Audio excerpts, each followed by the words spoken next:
할렐루야. 오늘 또 좋은 아침입니다. 오늘 또 말씀을 통해서 우리가 말씀을 깨닫는 지혜와 응답받는 기도의 은총이 우리 모두에게 넘치게 될 줄 믿습니다.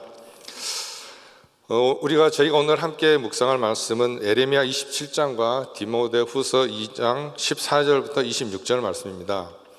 에레미야 27장은 앞서 그 성전 설교로 인해서 백성들로부터 심한 핍박을 당한 예레미야 선지자가 다시 한번 또 임박한 재앙에 관해서 선포하면서 바벨론에게 항복할 것을 요구하는 내용이 기록되어 있습니다. 이미 오래전부터 그 유다의 멸망을 예언해왔던 예레미야 선지자입니다. 그는 시드기야 왕 초기에 유다와 그 주변 열국들에게 멸망할 것이라는 것을 선포하면서 하나님의 심판의 도구로 사용된 바벨론에게 대항하지 말 것을 강력하게 권고하고 있습니다. 이러한 예레미야 27장은 줄과 멍에의 상징을 통해서 바벨론에 의해서 심판을 받을 것이라는 것을 그렇게 언급하고 있는 1절부터 11절까지의 전반부 말씀과 그리고 그 시대 지도자들에게 바벨론 통치에 복종할 것을 권면하고 있는 12절부터 22절까지의 후반부로 구성이 되어 있습니다. 이 본문은 그 바벨론 군대 2차 침공 때 유다왕 여호야긴이 바벨론 포로로 잡혀갑니다. 그 후에 왕위에 오른 시드기야가 유다의 인근 나라들과 연합을 해서 바벨론 통치에서 벗어나려고 하는 그러한 움직임을 꾀하고 있을 때 하나님께서 예레미야 선지자를 통해서 유다를 비롯해서 주변 나라들에게 경고하신 내용입니다. 그런데 그것은 바로 거짓 선지자들의 말을 듣지 말고 바벨론의 주권에 순종하라는 내용이었습니다. 시드기야는 처음 3년 동안은 바벨론 왕에게 충성하였습니다. 그렇지만 그 후로 그 나라의 친애굽 세력들 그리고 주변 나라들 에돔, 모압 그리고 두로, 시돈 그런 나라들과 동맹을 맺어서 바벨론에게 저항을 하려고 합니다. 이런 상황에서 예레미야 선지자는 그 시드기야 왕을 만나기 위해 예루살렘에 온 주변 나라들 사신들에게 상징적인 행위를 통해서 하나님의 메시지를 선포합니다. 예레미야 선지자가 보여준 그 상징적인 행위는 바로 가죽끈을 매단 소멍에를 자신의 목에 얹는 것이었습니다.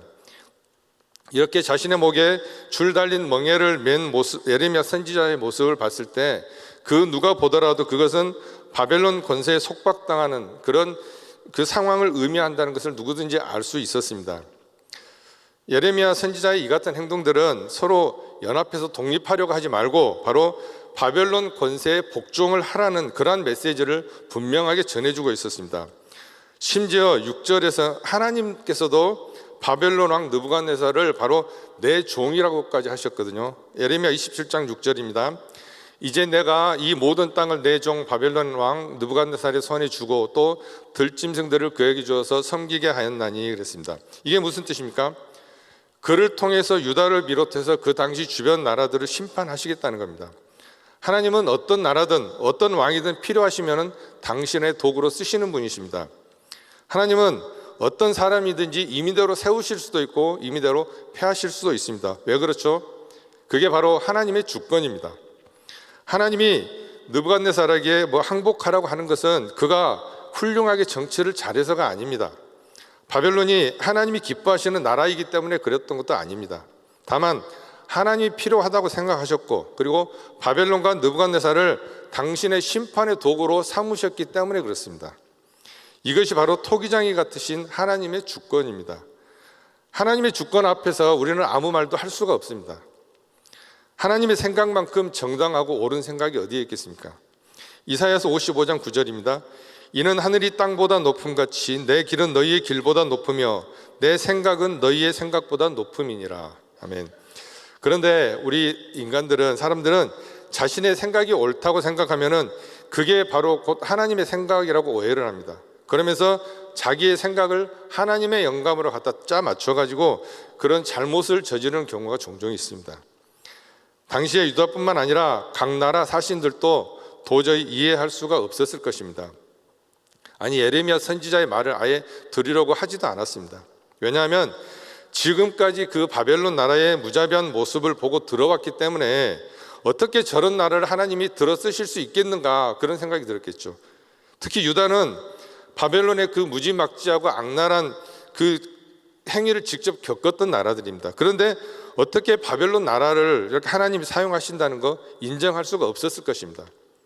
그러나 이것은 아까도 말씀드렸듯이 바벨론 왕이 하나님 보시기에 착하고 선해서가 아니라 유다와 다른 나라들이 하나님을 배신하고 우상을 섬기는 죄에 대한 하나님의 무서운 심판이었다는 것을 그들이 모르고 있었던 것입니다. 그리고 하나님께서는 예레미야 선지자를 통해서 유다 백성들에게 거짓말하는 거짓 선지자들이 있는데 그들의 말을 듣지 말라고 경고하셨습니다. 거짓 선지자들이 바벨론 왕을 섬기지 않아도 될 거라고 말을 해도 그 말도 듣지 말라고 말합니다. 여러분, 주의 이름으로 말한다고 모두가 주의 선지자는 아닙니다. 그리고 주의 이름을 전한다고 모두가 주의 사도는 아닙니다. 주의 보내심을 받은 자, 주의 뜻을 쫓는 자라야 정말 주의 선지자요 사도요 주의 일꾼인 것입니다. 그러나 거짓 선지자들의 말은 달콤합니다. 달콤한 메시지는 당장 듣기에는 좋으나 결코 우리에게 유익이 없습니다. 당장의 괴로움을 잊고 세상의 즐거움을 잠깐은 누릴 수는 있겠죠. 그러나 후에는 반드시 몸과 영혼이 병들게 되어 있습니다. 그리고 예레미야 27장 16절에서 18절을 보시면 마지막으로 예레미야는 바벨론으로 옮겨간 성전 기구들이 그렇게 속히 돌아오지는 않을 것이라고 말을 합니다. 그런데 그 당시 예레미야 선지자 당시에 거짓 선지자들은 뭐라고 말합니까? 바벨론이 곧 망할 것이다. 그래서 지금 빼앗겼던 성전 기구들도 조만간 돌아올 것이다 라고 말을 합니다. 그래서 외국을 이시해서 주변 열국들이 우리 힘을 합쳐서 동맹을 맺고 바벨론에게 대항을 하면 충분히 승산이 있다고 부추겼습니다. 이에 대해서도 예레미야는 그거 전부 다 거짓말이기 때문에 듣지 말라고 강하게 촉구하면서 너희들은 바벨론 왕을 섬겨야지 살 것이고 그렇지 않으면 파멸 뿐이라고 다시 한번 경고의 메시지를 또다시 전합니다. 18절에서 예레미야는 거짓 선지자들의 말처럼 성전 기구들이 돌아오기는커녕 지금 남아있는 것도 다 빼앗기기 때문에 그걸 빼앗기지 않도록 기도하라고 지금 말하고 있습니다. 그리고 21절, 22절의 말씀처럼 남은 성전 기구들 전부 다 바벨론으로 옮겨질 것이다. 그렇다고 그것들이 영원히 거기에 남아있지 않을 것이라고 또 말을 합니다. 예레미야 선지자는 일정 기간 동안 바벨론에 옮겨져 있다가 하나님께서 다시 돌아보실 때 예루살렘 성전으로 다시 돌아온다는 것이죠. 이 말은 유다의 멸망과 더불어 모든 성전 기구들이 바벨론으로 옮겨질 것이고 또한 유다의 회복과 더불어 성전 기구들도 돌아올 것이라는 것입니다. 이러한 예레미야 예언대로 남아있던 성전 기구들은 유다 왕 시드기야 11년에 예루살렘의 함락과 더불어 모조리 바벨론으로 옮겨집니다. 그리고 그로부터 바사 왕 고레스 통치 초기에 백성들의 귀환과 더불어 다시 성전 기구들도 다시 예루살렘으로 돌아옵니다. 이렇듯 바른 메시지와 거짓 메시지의 차이는 확연하게 드러나는 것입니다. 사랑하는 성도 여러분, 하나님은 진노를 바라시는 중에도 회복의 은혜를 베풀고 회복을 예고하고 계십니다. 하나님은 반드시 주의 백성들을 회복시키시겠다고 말씀하고 계십니다. 하나님은 당신의 백성들의 멍에를 꺾고 이전보다 더 큰 영광의 상태로 회복시켜 주시는 분이십니다. 그런데 여러분, 지금 현재 우리의 삶 속에도 수많은 형태의 멍에들이 있습니다. 그래서 예수님께서도 이 멍에에 대해서 말씀하신 내용이 있습니다. 바로 마태복음 11장에 나옵니다. 마태복음 11장 28절 유명한 말씀이죠. 수고하고 무거운 짐진 자들아 다 내게로 오라 내가 너희를 쉬게 하리라. 자, 저희가 살면서 제대로 좀 살아보려고 하는데 노력을 그렇게 많이 하는데 안 되죠. 말씀 듣고 말씀대로 살아보려고 하는데 계속해서 넘어집니다. 제대로 좀 살아보겠다고 말씀 붙들고 믿음 생활 잘해보겠다고 저희들이 이렇게 새벽 예배 나오고 새벽에 일어나서 온라인으로 예배 드리고 하는데 모든 게 저희들 마음대로 되나요? 안 되죠. 힘들 때가 있습니다. 실패할 때도 있습니다. 그래서 수고하고 무거운 짐진 자들, 짐 중의 짐은 바로 죄의 짐입니다. 죄의 짐 저희들을 해결할 수가 없습니다. 그런데 주님이 뭐라고 하셔요? 다 내게로 오라 내가 너희를 쉬게 하리라. 마태복음 11장 29절입니다. 나는 마음이 온유하고 겸손하니 나의 멍에를 메고 내게 배우라. 그리하면 너희 마음이 쉼을 얻으리라. 자, 이제는 네 멍에 매지 말고 그 잡혀가는 멍에 그거 매지 마라. 이제 제 멍에 다 벗고 무엇을 매라고 하십니까? 바로 나의 멍에를 메고 내게 배우라 그러십니다. 멍에는 소 한 마리가 끄는 멍에도 있습니다. 그런데 보통 멍에는 소 두 마리가 끄는 농사 짓는 도구입니다. 한 마리가 힘이 세면은 한 마리는 거저갑니다. 그리고 어미소가 끌어주면 새끼소는 거저갑니다. 우리는 예수님의 멍에를 매라는 것입니다. 혼자 메고 죽어가지 말고 예수님과 함께 멍에를 매라고 말씀하시고 계세요. 예수님이 매주신 멍에가 무엇입니까? 십자가 아닙니까? 예수님의 십자가 함께 지고 예수님이 죽으시고 부활하신 그 십자가의 영광을 나도 함께 누리라는 것입니다. 그걸 통해서 살면 우리가 힘을 얻고 우리가 쉼을 얻을 수 있다는 것입니다. 마태복음 11장 30절입니다. 이는 내 멍에는 쉽고 내 짐은 가벼움이라 하시니라. 예수님이 함께 져주시는 멍에는 가볍습니다. 쉽고 이것은 질만합니다.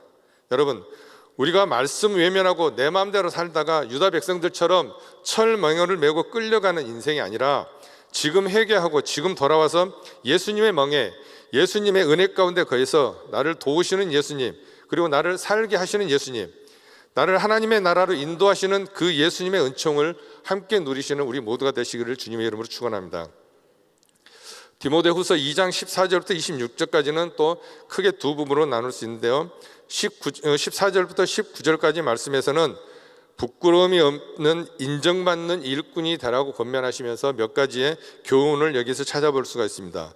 이 부분은 저희가 한 구절 말씀에서 다시 나누도록 하겠습니다. 그리고 20절부터는 어떤 내용이 나오냐면은 바로 큰 집에 금그릇과 은그릇이 있고 나무 그릇과 질그릇이 있는데 그 그릇 중에는 주인이 귀하게 쓰는 그릇도 있고 천하게 쓰는 그릇도 있다는 것입니다. 그러면서 디모데후서 2장 21절에 이런 이야기를 합니다. 그러므로 누구든지 이런 것에서 자기를 깨끗하게 하면 귀히 쓰는 그릇이 되어 거룩하고 주인의 쓰임에 합당하며 모든 선한 일에 준비함이 되리라.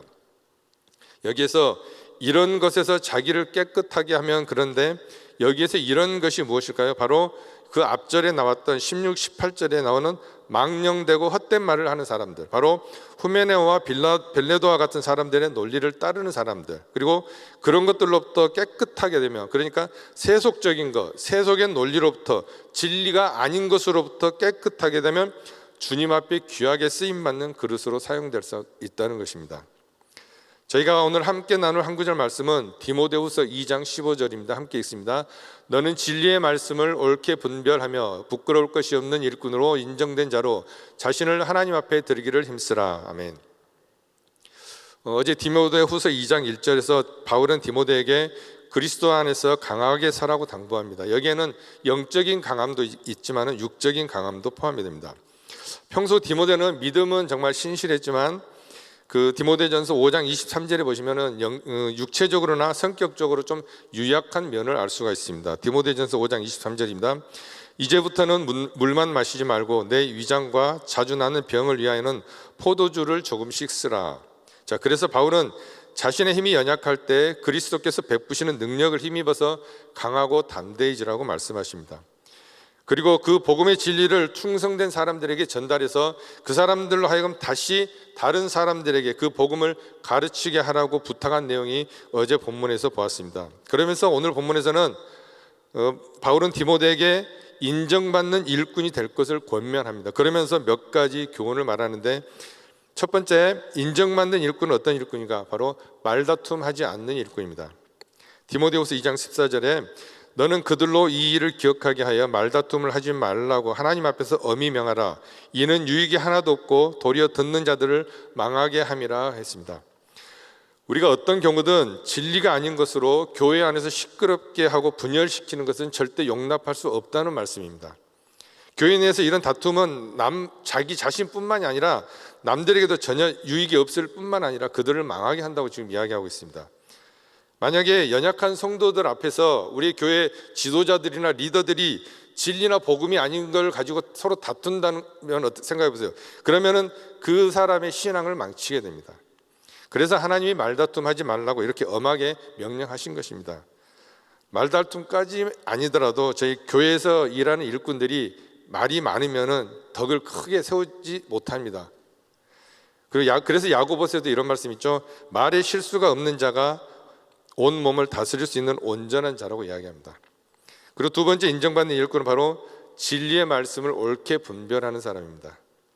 디모데후서 2장 15절 너는 진리의 말씀을 옳게 분별하라 했습니다. 여기에서 진리의 말씀은 바로 구원의 복음을 의미합니다. 그리고 진리의 말씀을 옳게 분별한다는 것은 성경 말씀을 그대로 해석해서 진리를 변질시키지 않는다는 것입니다. 우리 성도는 어떤 경우든지 하나님의 말씀에 관한해서는 전문가가 되어야 됩니다. 우리가 정치, 경제 좀 몰라도 살 수 있습니다. 그리고 문학과 음악의 조예가 좀 떨어져도 큰 문제가 되지 않습니다. 그러나 우리가 진리의 말씀을 옳게 분별하지 못한다는 것은 부끄러운 일이고 큰 문제가 아닐 수 없습니다.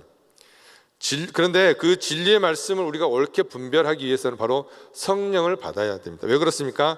그 성경 자체가 성령님께서 기록하신 것이기 때문에 그 신구약 66권은 성령의 인도가 없고서는 우리가 올바르게 분별할 수가 없습니다. 성령님께서 주시는 영안이 열릴 때 바로 우리는 그 진리의 말씀을 옳게 분별할 수가 있는 것입니다. 또한 이론이 없는 실천은 있을 수가 없습니다. 성경 말씀은 우리에게 완전한 이론을 제시하고 있습니다. 우리는 이 이론을 옳게 분별해서 바로 우리 생활의 실천에서 옮기는 그런 생활을 할 때 우리는 진정한 훌륭한 성도가 될 수 있는 것입니다. 그리고 세 번째 인정받는 일꾼은 어떤 일꾼인가? 바로 거룩한 생활을 하는 일꾼입니다. 오늘 한 구절 15절 말씀에 너는 진리의 말씀을 옳게 분별하며 부끄러울 것이 없는 일꾼으로 인정된 자로 자신을 하나님 앞에 드리기를 힘쓰라 했습니다. 자, 하나님의 말씀을 옳게 분별한 자는 바로 이론적으로 신앙이 제대로 확립된 사람입니다. 이런 사람들은 하나님의 말씀을 머리로만 아는 데서 그치는 게 아니고 그 실천을 통해서 바로 이론이 완성되도록 하는 사람입니다. 생활과 실천이 뒷받침되지 않는 신앙은 죽은 신앙입니다. 어떤 경우든 성도는 거룩한 생활을 하는 일에 우리는 최선을 다해야 됩니다. 부끄러울 것이 없는 생활은 우리 성도에게 있어서 생명과도 같은 것입니다. 예수님께서는 성경 여러 곳에서 바리새인들을 책망했습니다.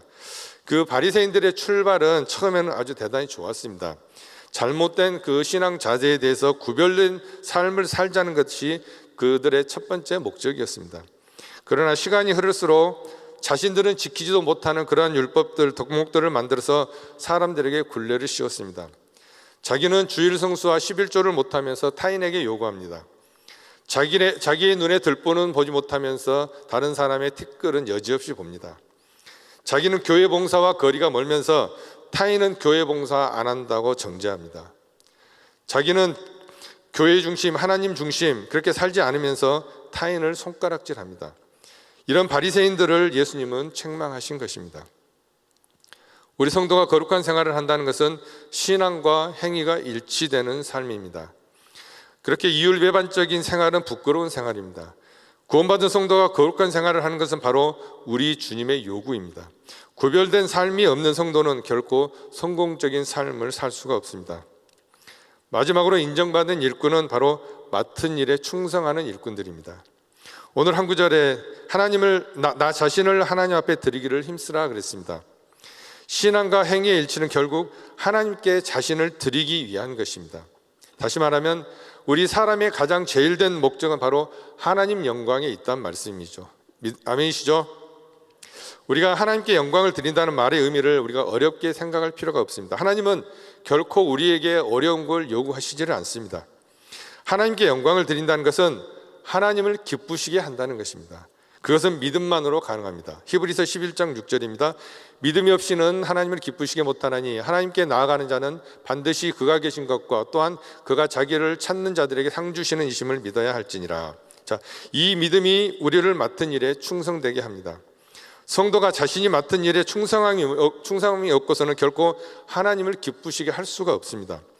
마태복음 25장에 나오는 5달란트 받은 자와 그리고 2달란트 받은 자는 맡은 일에 충성을 다했습니다. 저들은 주인은 같은 칭찬을 해주었습니다. 반면에 1달란트 받은 자는 맡은 일에 충성을 못했습니다.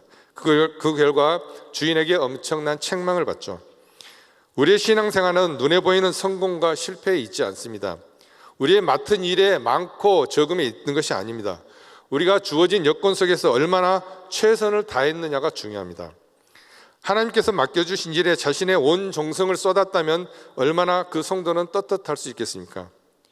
이 새벽에 이렇게 나오시고 또한 온라인으로 예배 드리신 우리 모든 성도님들, 정말 우리가 죽기까지 그 진리의 말씀을 옳게 분별해서 정말 부끄러움 없는 일꾼으로 인정받는 저와 여러분 되시기를 주님의 이름으로 축원합니다. 기도하겠습니다. 주님, 오늘 또 말씀을 통해 깨닫게 하심을 감사를 드립니다. 저희를 주님의 자녀로 삼으시고 주의 일꾼으로 세우셨으니 정말 겸손하게 주의 복음을 전한 충성된 일꾼 되게 하여 주시옵소서. 주님 오시는 그날까지 부끄러움없는 일꾼으로 인정받는 저희들 되게 하여 주시옵소서. 예수님의 이름으로 기도합니다. 아멘. 우리 말씀 생각하시면서 이 눈에 아무 증거 아니며도 힘차게 찬양합니다.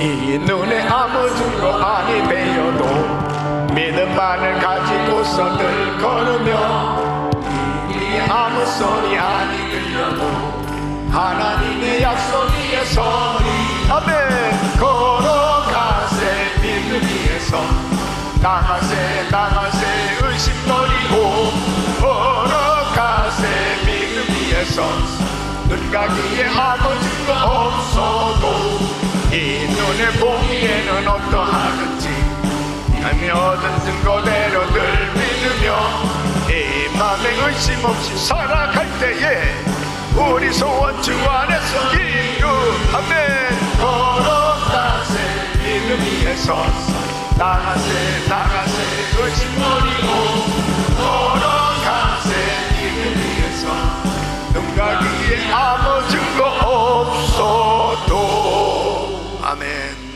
우리 성도님들은 주 앞에 부끄럼 없는 인정받는 일꾼들이 되시기를 축원합니다. 하나님 앞에 깨끗한 그릇을 준비하는 것이 얼마나 중요한지 모릅니다. 하나님 앞에 쓰임 받을 수 있도록 정결한 그릇으로 드려질 수 있기를 예수 이름으로 축원합니다. 그럴 때 하나님의 말씀이, 하나님의 음성이 들려오게 됩니다. 우리 심령이 지저분해졌을 때는 계속해서 잡음이 들리는 겁니다. 하나님의 소리가 들려오질 않아요. 듣기가 어려워요. 근데 주님의 보혈을 의지하고 회개하면 정결한 심령, 거룩된 심령, 깨끗한 심령으로 준비될 때 주의 음성이 들려오는 것입니다.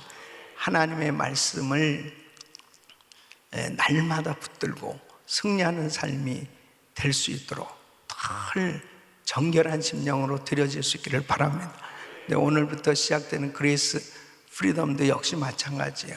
영적인 샤워를 하는 시간이거든요.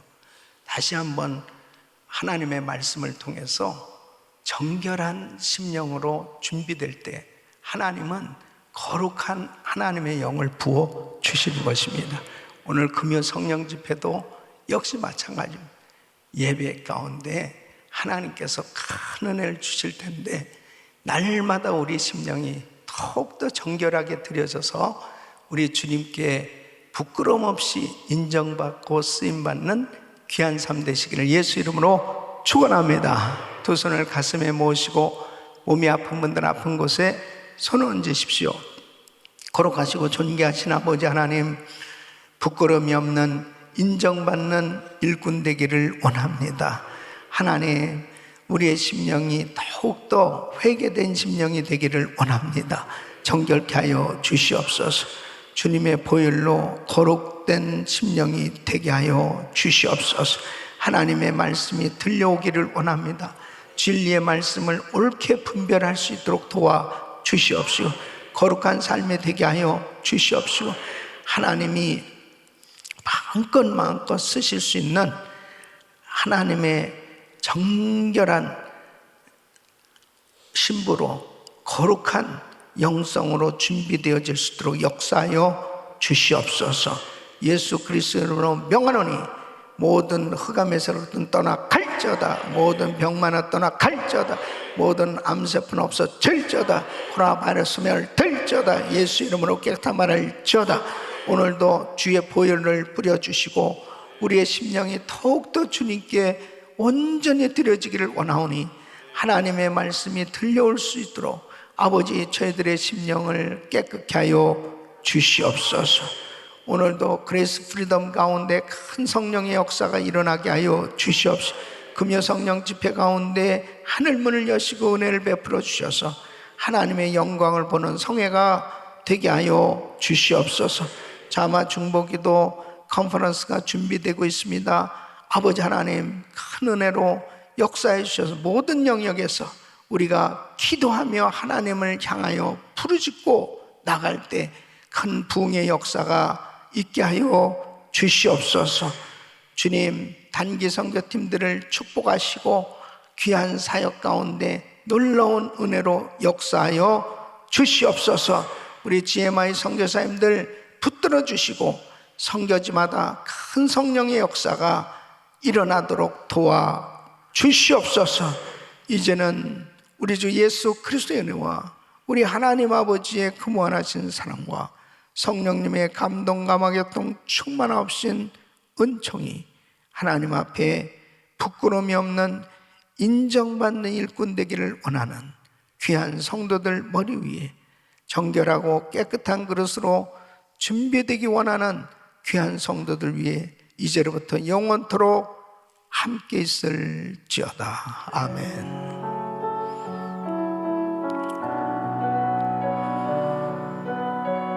아버지,